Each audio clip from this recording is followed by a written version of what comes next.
Hello दोस्तों, स्वागत है हमारे यूट्यूब चैनल आदर्श एकेडमी में। आज हम लोग पढ़ने जा रहे हैं लूसेंट सरल गणित वर्ग 9 का पहला चैप्टर प्रश्नावली 1.a। आज हम लोग सॉल्व करने जा रहे हैं।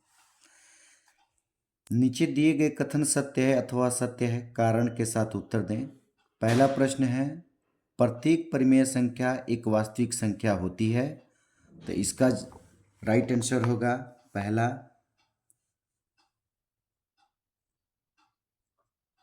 सत्य होगा, क्योंकि जो परिमेय संख्या होता है वह एक वास्तविक संख्या होता है, क्योंकि वास्तविक संख्या का निर्माण परिमेय और अपरिमेय दोनों से होता है, इसलिए यह कथन सत्य होगा। दूसरा प्रश्न, प्रत्येक वास्तविक संख्या एक परिमेय संख्या होती है।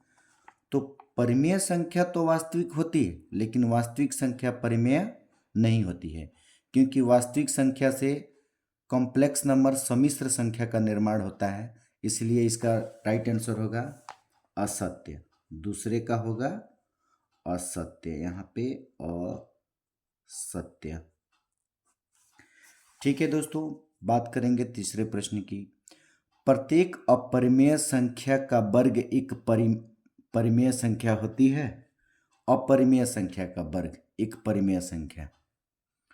तो यदि हम बात करेंगे अपरिमेय संख्या का वर्ग, तो कोई अपरिमेय संख्या है उसको वर्ग करेंगे तो वह परिमेय संख्या होगी।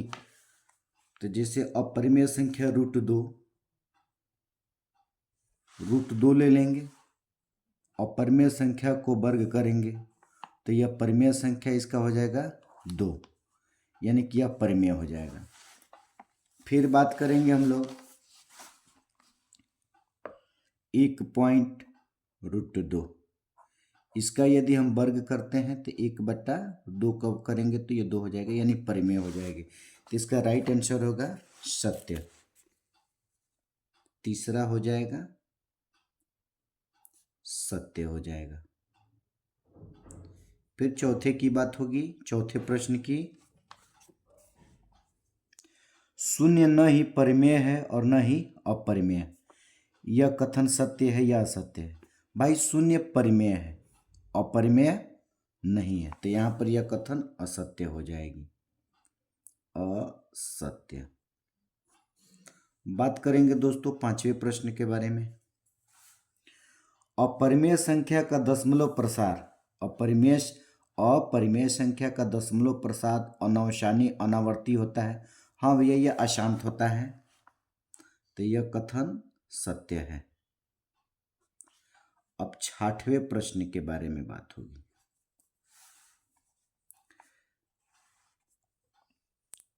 एक आवर्त दशमलव सदैव परिमेय संख्या होता है। हाँ, यह कथन सत्य है। यहाँ पर सातवें की बात होगी। सातवां प्रश्न, एक परिमेय संख्या का दशमलव प्रसार सदैव अनावसानी आवर्ती होता है, यह गलत है, यह असत्य होगा, असत्य इसका आंसर होगा। फिर आठवां प्रश्न, प्रत्येक पूर्ण संख्या एक प्राकृत संख्या होती है। प्रत्येक पूर्ण संख्या एक प्राकृत संख्या होती है, ये भी असत्य है, असत्य। क्योंकि पूर्ण संख्या जो होता है वह प्राकृत नहीं होती। अब प्राकृत संख्या पूर्ण संख्या हो जाएगी। जैसे प्राकृत संख्या 1 से स्टार्ट होता है, 1 2 3 डॉट डॉट डॉट अनंत तक। उसके अगर परिवार में शून्य मिला दिया जाता है तो यह पूर्ण हो जाएगा, लेकिन पूर्ण से प्राकृत नहीं होगा। फिर 9वें प्रश्न के बारे में बात होगी। प्रत्येक पूर्णांक एक परिमेय संख्या होता है। तो हाँ, धनात्मक और ऋणात्मक का कोई भी मान होती है तो वह परिमेय हो जाएगा। प्रत्येक पूर्णांक एक परिमेय होता है, तो यह कथन सत्य है। और 10वां प्रश्न, प्रत्येक परिमेय संख्या एक पूर्णांक होती है, यह असत्य है।